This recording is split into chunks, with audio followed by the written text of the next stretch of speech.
Welcome to Carolina Sculpture Studio. My name's Clint Button. I'm a granite sculptor.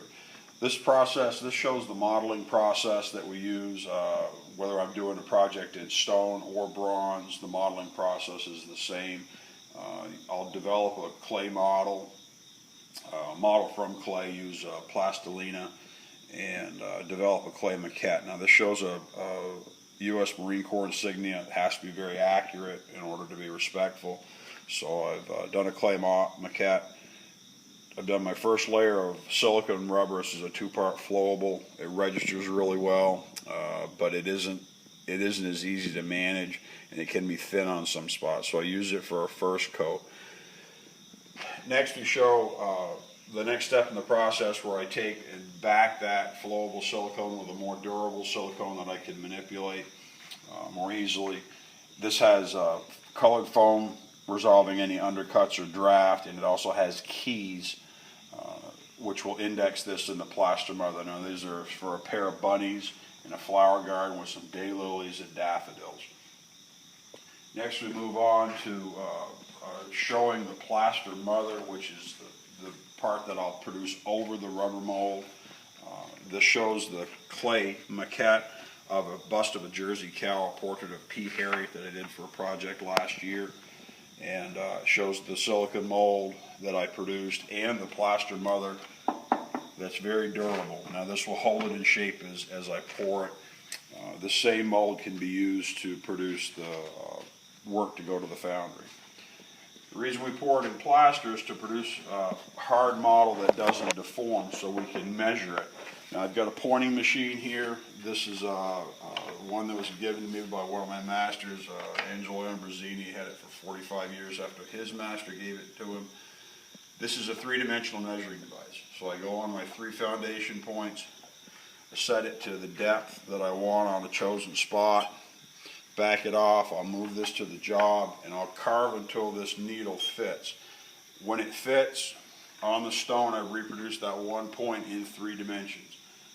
Put a little red dot on the stone so I know I did it. On the job, I'll either put a circle that's open, and that represents the radius of that circle is an approximation of how high I am above the final surface, or I'll put a dot in it, and that means I've shot it to completion, so I can't touch that point anymore, and that's just shorthand for me. Now I can enlarge or reduce or reverse a model. We use a pair of calipers to take a dimension, and then we'll manipulate that dimension and use it as a compass, as radii, and they all converge in unique relationships. You have different types of tools we use for that. Now this is the indirect process of modeling and carving, and a lot of people have the idea of direct carving. You can also do that.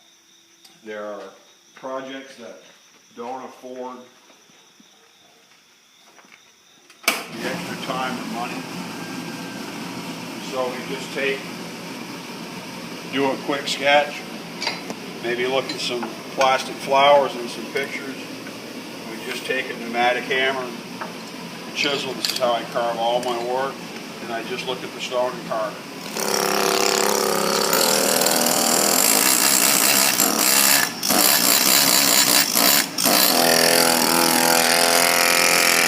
Now obviously I can run this up or down depending on how much work I want to do or how hard it hits. This is actually a stone, an old-fashioned design, a floral design. It's a symmetrical composition with asymmetrical detail. We've got 3 central elements, primary elements. We've got 1, 2, 3, 4, 5, 6, 7 secondary elements. On each side there's also 1, 2, 3, 4, 5, 6, 7 here.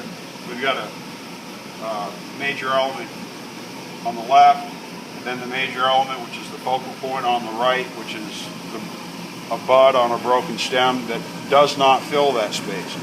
1, 2, 3, 4 sisters, 1 brother that died at birth. Broken stem, life cut short, unopened bud, life unrealized. And this will say beloved brother. So this is actually a project that is for a family that doesn't have a big budget. Was able to find a piece of stone to salvage. This is a piece of stone that someone came to the studio to point. They They had a failure, they went too deep, they weren't paying attention. This red dot is approximately 1 inch deep on the original surface.